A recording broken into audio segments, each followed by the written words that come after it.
Hi guys, আজকে আমি unboxing করছি একটা খুব এসেনশিয়াল জিনিসে, যেটা হচ্ছে এয়ার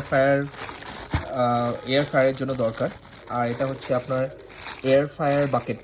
তো এখানে কি হবে, এর মধ্যে দিয়ে আপনি খাবার ঝোল সব দিতে পারবেন আর এগুলো গলে পড়বে না। তো তাড়াতাড়ি এটাকে আনর্যাপ করে আপনাকে দেখাই।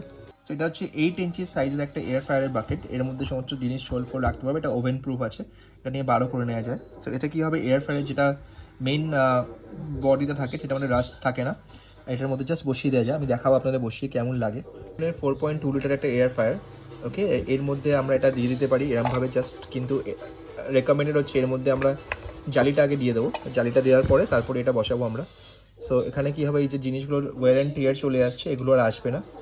আর পরিষ্কারও বেশি করতে হবে না, ইজি হয়ে যাবে ব্যাপারটা। অ্যান্ড আর জিনিসটা এটা ভালো কেকও বানানো যাবে, অনেক কিছুই বানানো যাবে। তারপরে দেখাচ্ছি কেমন ফিটিংস হয়। টালিটা ফিটিং হবে, তার উপরে আমরা এটা দিয়ে দিতে পারবো।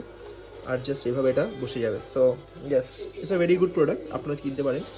আর আমার কাছে এটা প্রাইস হচ্ছে 150। বিভিন্ন রেঞ্জের আছে, বিভিন্ন দামের, বিভিন্ন কোয়ালিটির উপর আছে। আর খুবই ভালো একটা product, recommended. Thank you guys.